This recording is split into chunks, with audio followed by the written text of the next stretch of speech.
Почитувани гледачи, еве сме со уште едно ново издание од емисијата од своја страна. Мојот денешен гостин ќе го представам како мотивацијски говорник и тренер за личен раст и развој, професија која што кај нас се уште не е толку позната и нетипична, меѓутоа професија која што е доста популарна и позната на запад. Велам добре дојде за доктор Жарко Костик. Господине Костик, ви благодарам што ја прифативте мојата покана да бидете дел од студиото на телевизија Сонце. Со задоволство, Милане, благодарам до поканата. Добар ден до гледачите. Така е. Ајде ќе започнеме токму од каде мотивацијски говорник и од каде професијата во која што вие се пронајдовте тренер за личен раст и развој. Добро, јас живеев во Соединетите држави. Таму завршив средно, трета и четврта година таму ги завршив, па потоа се запишав на факултет, па некаде во втора година се префрлив на медицина во Македонија, па го завршив медицинскиот факултет. Па тек после тоа почнав да се информирам повеќе во врска со сите овие работи, но на запад тоа е некако воспоставено со долги години да човекот работи на психата и на умот, поради тоа што јас бев спортист, таму фактички отидов да играм кошарка, тука тренирав во Работнички, па се префрлив во Америка, таму играв. И како дел од тие рутини кои што тие ги имаат во спортот, беше многу нормално да човекот работи на својата психа, поради тоа што кога умот и психата се, да кажеме, во координација или кога имаме мотивација, тогаш и самиот ум подобро не функционира, дефинитивно и телото подобро функционира, така да бев на едно мотивацијско предавање. Таму ми остави многу голем впечаток и сватив дека имаме неограничен потенцијал кој што можеме да го искористиме, а мислам дека не го искористуваме. И кога дојдов на медицинскиот факултет, учев за кожни болести и таму пишуваше дека најголем број од болестите потекнуваат од умот, или во медицината ги викаме психосоматски болести, тоа се болести кои што психата или умот ги прават врз телото или сома. Така да ме заинтересира се до тоа, почнав повеќе да се интересирам на таа тема, почнав да читам многу, поврзани со сите тие работи и некако сватив дека ако умот и духот ги наштелуваме или ги ставиме некоја вибрација која што е поволна и која што е добра, дека дефинитивно и телесно би се чувствувале добро. Така да тоа беа на некој начин почетоците и затоа почнав да се интересирам во оваа сфера. Од несуден кошаркар до доктор, па сте до првенец на генерација, тоа го истражив за вас, и денес до мотивацијски говорник.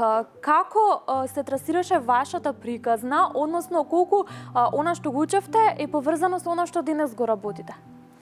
Да, точно бев кошаркар, многу сакам кошарката, играв кошарка во МЗТ прво, па во Работнички, па потоа се префрлив во Соединетите држави, каде што и за жал се повредив, но пак и таа повреда беше поврзана со мојот ум кој што сега за жал го разбирам, тогаш не го разбрав и ми представуваше проблеми заради тоа мојот дел денеска, поради тоа што не само што работам индивидуално со луѓе еден на еден и лично, работам со компании, но исто така работам со спортисти, со спортски клубови, тоа ми е задоволство поради тоа што знам дека умот и психата, пак ќе кажам дека многу влијаат врз нас. Ние, например, у Работнички кога бевме, ќе игравме многу блиски надпревари со Звезда или со Партизан и младите категории сме и можеби и подобри од нив, но некако ќе доеше последниот момент, последната минута некако ќе изгубиме. И сега ова не може да е случајно да ние на крај секако ги губиме овие утакмици. Почнав да истражувам и знам дека тоа е поврзано со умот. И знам дека тоа е поврзано со психата. Па добро, така дојдов на медицинскиот факултет. Јас генерално сето тоа што го работам, сакам да го работам квалитетно, не заради било што, поради тоа што сакам да знам колку јас најдобар можам да бидам. И точно е, станав првенец на генерација на медицинскиот факултет. И тоа беше сатисфакција за мене, поради тоа што едноставно сакам да се во сето на што го правам, сакам да се вложам и да биде тоа направено на најдобар можен начин што јас можам да го дадам, но ете така тргнаа тие работи да почна повеќе да ме интересира пак да се повторам психата и умот и почнав да идам во друг правец. Дал тоа ми помогнало? Дефинитивно. Мислам дека медицината е прекрасна наука и прекрасна едноставно таа комуникација, тој систем на комуникација што е телото, може многу да се учи на него и едноставно да формирате тимови, затоа што ако видите во тимот, така секој еден сектор или секој еден дел може да биде некој орган. Така да телото ако функционира, ако има комуникација безпрекнано, функционира супер. Ако има некои блокови во комуникацијата, тогаш не функционираат работите како што треба. Тоа што го учев поврзано со не затоа што учиме исто така и за духот и за умот на медицинскиот факултет, но многу од од работите кои што ги научив беше дополнителни семинари, дополнителни предавања, дополнителни читање на книга, поради тоа што многу ретко на факултетите учиме нешто поврзано со ова. Повеќе учиме конкретни работи, но за жал не учиме поврзано со животот, поврзано со духот, како да бидеме подобри од нас, како да дадеме. Така да мислам дека денеска во овој модерен свет со социјалните медиуми, каде што имате огромен број на мотивацијски предавачи и едноставно огромна мудрост која што му е достапна на човекот, во тој период ја кога почнав не беше тоа така, требаше да се најде некоја малце да се помачиш. Да, книга да се најде, па кој автор, па дала има на македонски. За среќа моја затоа што студира во Соединетите држави, па и англискиот многу добро го владеам, така да ми беа подостапни некои литератури во тој период. Така, мотивацијските говорници како да зборуваат преку своите искуства, еве кои беа вашите животни искуства за кои што раскажувате на вашите можеби работилници и семинари? Секој си има своји искуства. Јас имав свој пат. Мене имав среќа да бидам дел од едно добро семејство кое што во суштина и ме поддржуваше, но се соочија со некои работи кои што за мене беа пак ја сакав да си имам својот пат. Јас таков си бев од мал, си знаев што си сакав, си знаев што не си сакав. Мојата мајка беше професорка по клавир во Ило Николовски Луи во музичкото училиште и кај нас во фамилијата, тоа што потекнам од една музичка фамилија, мораше секој да барем нижо музичко да имаме завршено, другите се сите со факултет, но јас не сум, јас завршив нижо музичко клавир. Потоа завршив медицински факултет, искрено по моја желба, но поради тоа што мојот татко беше исто доктор, он беше горд на тоа што јас сум исто така наследник негов, но имаше проблем малку кога му соопштив дека иако бев првенецна генерација, во тој период имав и отворено место на клиника да се вработам, едноставно знаев што сакам, знаев што не ќам. Знаев дека сакам да го работам тоа што го сакам и го одев мојот пат и не беше лесен. Поради тоа што искрено, иако моите родители секако со добра намера ми укажувале дека можеби не е добро тоа да го направиш, па сега заврши факултет, па добро 9-7 имаше просек, па за кој се вложи сето тоа и ја немам во ни еден момент на некој начин. Можеби тоа што сте знаеле што сакате да бидете, нели, што сакате да работите, било пресудно за ова што го работите денес. И ете, можеби вие сте еден сведок дека можеме да работиме и нешто што нели не сме го учеле или не ни е професија. Кај младите мислам дека кај нас денес тоа фали самодоверба да работиме нешто што не ни е професија, односно да го работиме она кое што го сакаме, како да се уште се бараме, како да сме измеѓу. Па и се бараме, знаете, разговарав со една пријателка и ми вика, ама ти уште се бараш, ја викам, ја ќе се барам. И човекот треба да се бара, преди тоа што имаме неисцрпен потенцијал и мислам се дека се бараме, дека напредуваме. Човекот кога мисли дека знае се или дека се нашол, мислам дека ќе стагнира. Поради тоа што духот и умот е нешто кое што е неисцрпно. Да се надоврзам на претходното прашање, мислам дека кога човекот ќе го оди својот пат и кога ќе го трне, како ја што го трнав по мојот пат, неминовно дека ќе има препреки. Поради тоа што луѓето не се научени на тоа. Се научени се дека 6 години се учел медицински факултет и дека така треба и дека знаеш што, од аспект кога ќе ги видам сега, моите родители знам дека се грижеле поради тоа што не знаеле како ќе биде мојот опстанок. Они знаеле како ќе биде мојот опстанок со тоа да имам работно место на клиника. Така тоа е пат кој што можеле да го предвидат. И така да стоповите кои што сум ги добивал од, да кажеме, од фамилијата, кои што пак биле добронамерни, не биле за да не успеам јас, туку биле од нивните стравови, нивните стравови потекнувале од тоа дека не знаеле што значи тоа дека ја ќе видам ова што сум сега. И не можеле да го видат тоа што јас сум го гледал. Така да не секогаш можеме да го видиме. Одлучноста, но исто така ако ние имаме визијата, не значи дека и другиот ќе го види патот кој што ние знаеме дека сакаме да го следиме, но мислам дека најдобро е за секој човек да вложи таму каде што му се способностите. Така е. Стресот како да ние секојдневие се будиме, заспиваме стресно, како најлесно да го победиме? Како најлесно да се справиме со тие негативни мисли, со тие стресни ситуации? Ова е општо прашање кое што малку бара повеќе објаснување. За да го дефинираме стресот треба да го дефинираме умот. И сега умот не е мозокот. Мозокот е орган кој што се наоѓа во нели во нашата глава кој што дефинитивно е контролен центар поврзано и го контролира телото, но умот се наоѓа како функција и над мозокот, ако сакаме така да кажеме, поради тоа што умот снима слики, како што камериве снимаат, така умот снима слики, прави меморија. И таа меморија се прави од убави моменти, да кажеме овде имаме две камери, така ја реализираме емисијата. Замисли се го едната камера да се снимаат само убавите моменти од твојот живот, но што ќе се случи кога ќе имаме стрес од типот на сме паднале, не знам, некој треба, не знам, стимал повреда, па те однеле на клиника, па треба да те оперираат, па не знам, девојката ти раскинала, па за жал починал таткото, починала мајката. Тоа се стресни моменти. И на следниот начин треба да размислуваме. Има една камера која што сака да ги снима убавите моменти во нашиот живот и окей, таа камера е феноменална, а има друга камера која што ги снима само моментите кога сме под некаков стрес, а тоа можеме да го дефинираме како некаква болка, психичка или физичка. Кога имаме психичка и физичка болка, тие мемории, тие записи се снимаат во другата камера. И што се случува? Во дадени моменти тие записи се реактивираат поради некоја сличност во сегашноста. Така да имате некои луѓе кои што ги дразни нешто во сегашноста и кај нив се активираат тие мемории. Замислете имала дадено искуство со не знам, свекрвата која што некаков стрес и направила и тоа е врежано во нејзиниот ум и се ќе слушна само интонацијата или тонот на гласот на свекрвата и однаш се будат некои неубави чувства и на некој начин има стрес. Како да се ослободиме е цела техника, тоа го работаме со луѓето, не можеме тоа да го објасниме сега, но дефинитивно така можеме. Така е, истиот пример и со мене, јас додека бев на факултет, на испит бев претерано стресна, иако се знаев, научено стресна. Сега кога ќе ми спомне некој дека оди на испит, јас чувствувам некој стрес натрешен. Мислам дека сето тоа се рефлектира понатаму. Исто убав пример е дал некојаш им се случило на гледачите неделите. Знаеш, пред понеделник, затоа што понеделник доаѓа школа и така натаму. Сабота се релаксирани, недела ли дојде? Стресно е, стрес готово. почнува да се чувства, особено недела попладне. А поминеше 5 сат, знаев и ја така да делувам во дадени моменти. Утре е понеделник.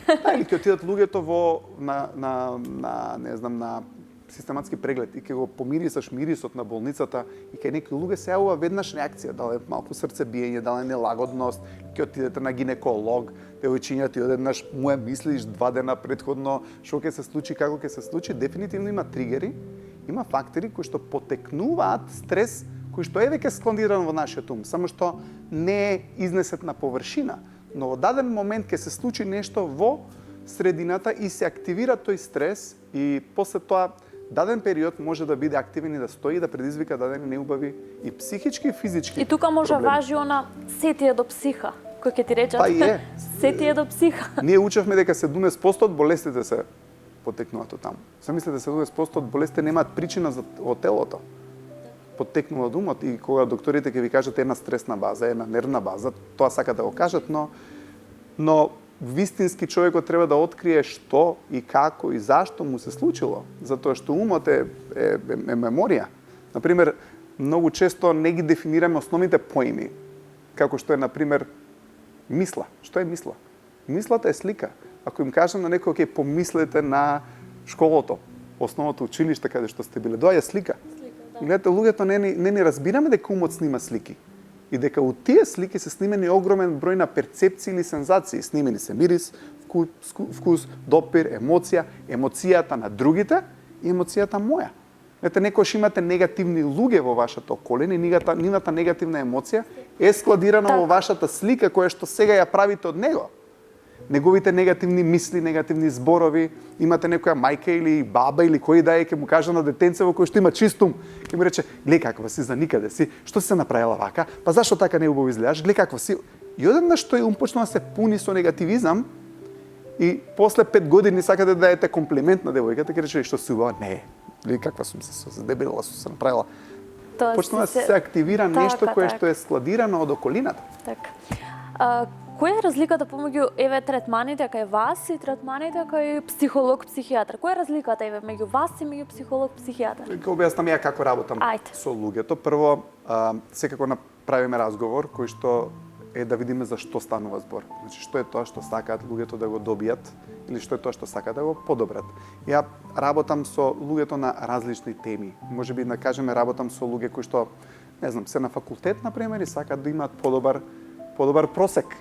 Така, мојот просек го добив затоа што научив техника со која што како да учам, ама не да учам на памет, него како да учам за да применам, како побрзо да го сватам тој, да го разберам и да ги поврзам работите. Така да некогаш, ако детето има или момчето или кој да е, девојката која што е, не знам, сака да го зголеми просекот на факултетот, едноставно како да учи подобро. Правиме програма со која што едноставно гледаме каде има највише потешкотија и таа техника за учење ја применуваме таму. Може би има проблем со комуникација. Имаме прекрасни вежби за комуникација. Имаме тие вежби за комуникација подразбираат и вежби за концентрација.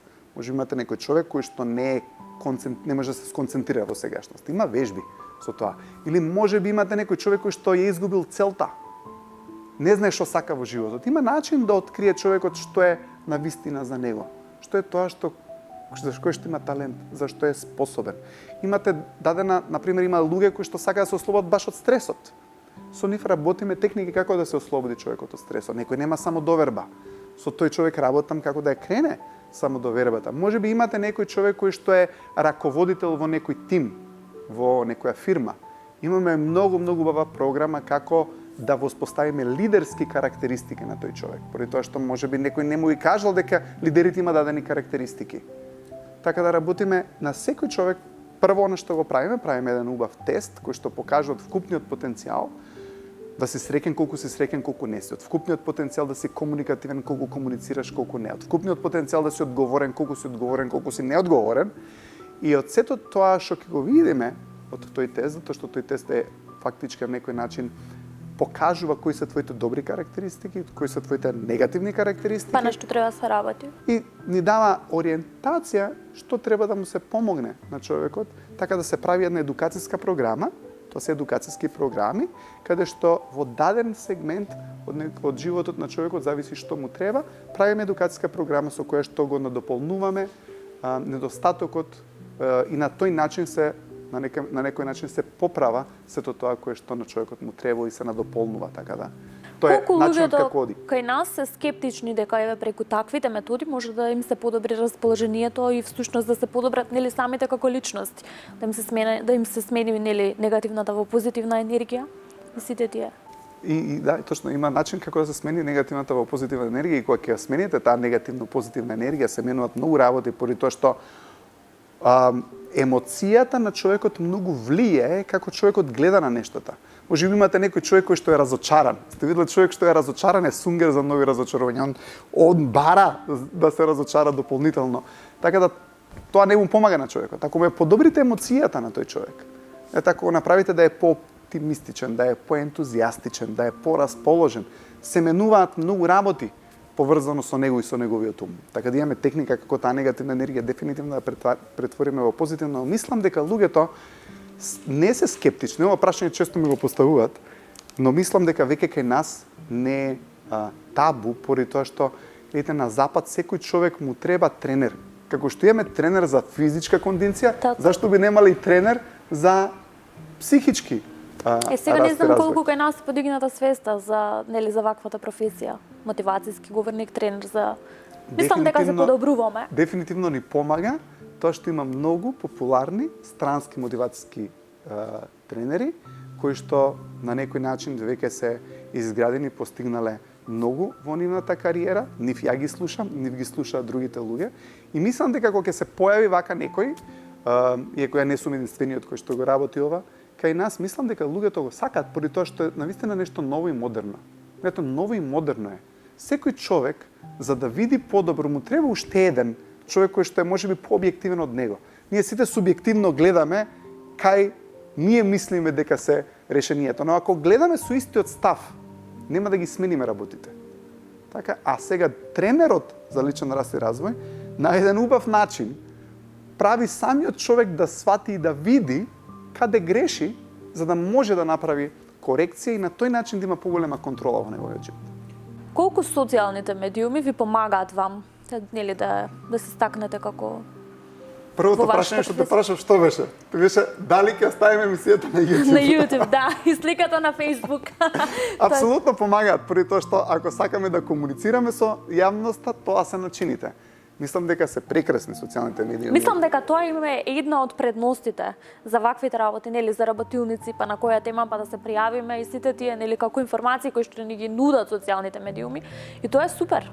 Да, порано единствениот начин како можевме да направиме предавање, нема да ги заборам, јас ова 16 години го работам.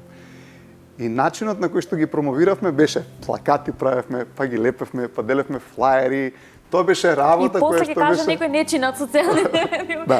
Така да, знаејќи што јас сум правил за да промовирам некој семинар и предавање, што имам како достапно сега, дефинитивно можам да кажам дека сме у ера каде што е многу полесно и каде што секоја информација е полесно достапна. Така да, мислам дека не само што помагаат за промоција, но мислам дека само едукацијата е еднината на луѓето. Пак ќе кажам, ние ќе завршиме цел факултет, јас сум завршил медицински факултет, но за овие работи дури ни таму ги нема сите одговори. Така да секој човек ќе заврши некое формално образование, но неформалното образование мислам дека има па можеби повеќе значење поради тоа што животот не се состои само од професијата која што ќе имаме. Тоа е само еден сегмент.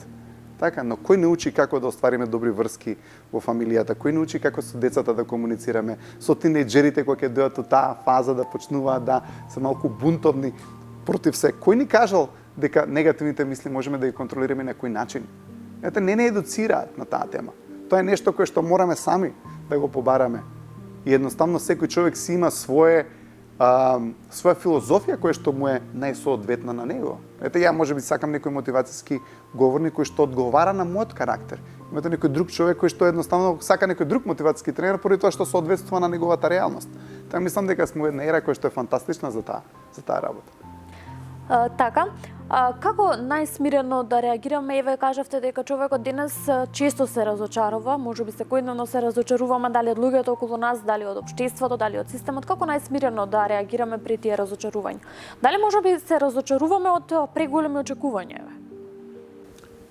Денеска бав разговарав со еден пријател. Гледайте, кога ќе им придете на работите со премногу емоции, замислете следнава ситуација. Сакаш некого да промениш или да подобриш и си уврска. Имаш некоја девојка која што сакаш да помогнеш. И однаш ќе влезеш со толку емоции у целата таа врска и сакаш не дека не треба да се вложиме. Да ме разберат гледачите погрешно. Но некогаш ако влеземе во некои работи со премногу емоција без разум, не можеме да ги промениме другите луѓе. Можеме другите луѓе да ги промениме со нашата етичност и нашиот разум. Но не можеме ако влеземе само со емоции и сакаме на некого да му кажеме и затоа што многу го сакам. Многу често се случува дадени ситуации каде што имате некој дечко и девојка и се дечково сака да ја помогне на девојкава која што е можеби во некои насоки кои што според него не се најдобри. И он затоа што влегува со само емоција да ја помогне, обично она него ќе го смени. Не он неа. Он неа ќе ја смени ако влезе со разум. Нешто ако влезе со пристап на, окей, ова е исправно, ова не е. И ова што сакам да го направам, но не треба да го направам тоа. Многу често ќе влеземе во некои врски, сакам да помогнеме на луѓе со емоции, тоа не успева, поради тоа што не го вклучуваме разумот во сето тоа. Целата едукација, тоа е тоа што сакав да го кажам, и целата работа на себе и работа со личните тренери ти даваат разум повеќе, затоа што знаењето ни дава разум. И ни дава на некој начин знаење како да го контролираме нашиот разум и нашиот ум. Сега ме прашуваш како да не реагираме или како да влеземе во дадена ситуација и како да бидеме по... Како да не се разочаруваме толку често, бидејќи скоро сите веќе сме разочарани од нешто. Ако знаеме. Гледате, знаењето стварно е мој, знаењето е стварно контрола. Ако знам дека пред мен имам човек кој што е на такво ниво, кој што може би сега, у овој момент, тоа ја што му го кажувам, не може да го свати, не може да го прими. Може би за него не е моментот да направи реформи, промена во неговиот живот. Треба да знам, има показатели. Знаете, од една емоција на луѓето, ако ја препознаете емоцијата на еден човек, а треба да знаете како, можете да знаете 24 работи за тој човек. Со сигурност може да предвидите дали ќе ви биде добар другар, дали ќе ви биде добар сопружник, дали ќе биде добар вработен на работното место. Само од емоцијата негова може да знаете 24 работи. И знаејќи го тоа, едноставно вие сваќате каква е ситуацијата и не морате да реагирате. Само кога не разбираме нешто целосно, почнуваме да реагираме. Не разбирам зашто девојкава не ми го прифаќа тоа што сакам да ја кажам и одеднаш се разочарувам и одеднаш влагам со уште повеќе емоции, ама има нешто што не сум го видел. Гледате, умот на некој начин се очите на свесноста и ако ја не гледам со мојот ум, со мојот разум и со мојата свесност, тогаш ќе правам работи кои што се погрешни и тогаш ќе се разочараме. Така. Што за вас представува живот без ограничувања и како вие ќе дефинирате среќен живот? Па за мене живот без ограничување искрено е погрешен живот. Затоа што мислам дека во животот треба да имаме и слобода или неограниченост, но исто така и ограничување. Поради тоа што ако немаме ограничувања, умот не го сака тоа. Лета, ако почнеме да разбираме како умот функционира, ќе сватиме дека и ограничувањата се многу добри. Затоа што животот у суштина е игра. Играта се состои од цели, од начини како да ги надминеме препреките да доеме до таа цел и од ограничувања. Замислете го сега, ако имаме една река која што тече кон некоја цел. Ограничувања се, така има ограничувања, поради тоа што така имаме корито кое што ни го дава патот на реката. Ако го нема тоа корито, целата таа енергија, целата таа вода ќе се разлее насекаде и нема да имате никаква цел постигната. У животот не е битно да немаме ограничување, не мислам дека неограничувањето е еднакво на среќа. Напротив, мислам дека треба да имаме ограничувања, поради тоа што, гледате, замислете се, сте некаде каде што имате на работното место дадени правила. И однаш почнуваме сите да ги кршиме тие правила. Ја бев таков, например, на почетокот, кога бев млад, кога не разбирав многу, не ќев ограничување. Татко и мајка ми ќе речеа, фрли го ѓубрето. Не ќев. Зашто не ќев ограничување? Ама што ми се случуваше, сестра ми која што сакаше ограничување, која што немаше проблем да биде контролирана, ќе си го фрлеше ѓубрето, окей, никој после не избореше ништо, мене ќе ми избори уште пола сат зашто не го фрлам ѓубрето. Како? Па сега зашто не го фрли ѓубрето и садовите ги переш? И одеднаш луѓето кои што не ќат ограничувања, обично завршуваат на погрешни места. Дури да видите и некогаш луѓето кога ќе отидат во криминал или во неетика, на некој начин е неограничување, непочитување на ограничувањата. Поради тоа што етиката се ограничувањата кои што ние сами си ги наметнуваме за да имаме канал кон успехот. Беше од неодамна имаше тенис, каде што победија најдобрите, зошто? Поради тоа што имаат највише ограничувања. Ако го гледате Новак Џоковиќ или ако го гледате Надал или Федерер, тоа се луѓе кои што имаат најмногу ограничувања. Поради тоа што ограничувањата им даваат моќта. Затоа што имате цел. Идејата на животот не е да немаме ограничување. Идејата да имаме слободи, да ги надминеме препреките, комбинирани со ограничувања кои што се разумни, за да ни насочат на патот на остварување на целта. Кој е првиот чекор кон промената која ќе не направи попозитивни и подобри луѓе? Мислам дека одлуката дава промена. Луѓето имаат желба да се променат, но додека суштински не одлучат, не настанува никаква промена. Одлуката е моќта. Не бара многу, но некогаш за да одлучите... Тоа го имам искусено на своја кожа, ќе направам нешто, си размислувам и ништо не се случува се додека не кажам, односно додека не го направам, додека не одлучам да го направам. Се си стои во место. Одлуката која ќе ја донесеме, во суштина следниот чекор реакцијата. Ако немате акција, знаете дека човекот не одлучил. Гледате, човекот само збори, ама не донел одлука. Во врска со тоа, има причини зашто не ги донесува тие одлуки. Тоа е една од техниките, како човекот да свати зошто не ја донесува таа одлука која што треба, што го плаши, што е тоа што го мисли, зашто некојаш премногу мисли. Имаме и така натаму, така да за се има причина зашто не одлучуваме, но кога ќе донесеме таа одлука, тогаш дефинитивно настанува промената. Кога ќе се деси промената, настануваат убави работи. Некогаш не настануваат убави работи или не можеме да видиме дека се убави, поради тоа што треба време за да сватиме дека биле убави. Така и ја во мојот живот донесов одлука дека ќе го работам тоа што го правам, направив хаос кај мене дома. Така, татко ми се вознемери, мајка ми се вознемери, но знаев дека е конструктивно. Гледате, знаев дека тоа што го сакаме конструктивно, но можев да ги разбирам дека кај нив тоа побуди некаква нелагодност поради тоа што не имаше неизвестност. Еден мој пријател, Гаро Тавитјан, кажува следна работа. Вели, сигурноста кога неизвестноста ќе ја направиме известна. Но во еден период во нашиот живот имаме неизвестност и не е тоа така лошо, само треба да работиме, треба стекнуваме знаење и кога ќе излеземе од комфорт зоната, ние имаме неизвестност. Но како растеме, како согледуваме, како разбираме што е тоа што треба да го правиме, таа неизвестност се претвара во известност и повторно се враќа нашата сигурност, но тогаш само се зголемила комфорт зоната. Кога ќе излеземе повторно надвор, таа комфорт зона е истиот циклус на несигурност, сигурност. Така да, Тоа е тоа тоа. е процес. Така, на самиот крај ќе ве поканам нели да упатиме порака кон нашите гледачи во склоп на целиот овој разговор. Која е пораката која ќе упатиме? Па пораката би била дека животот е игра и навистина и дека треба да му придеме на некои нешта, ова сакам да го кажам. Похрабро малку. И похрабро, но некогаш и пресериозно им приоѓаме на работите. Сериозноста не значи одговорност. Луѓето многу се научени да мислат дека јас за да бидам одговорен мора да сум сериозен. Мора да му придам со некоја таква страшна Ајде малку емоција. посериозно, да, така. сериозно или вие ќе дојдете сте целиот среќен, ќе исчистиш или ќе учиш, едноставно си весел и на некој начин несериозен. Кога ќе кажам несериозен, мислам на тоа мислам дека има позитивна емоција, дека е игра, дека животот не е пресериозен.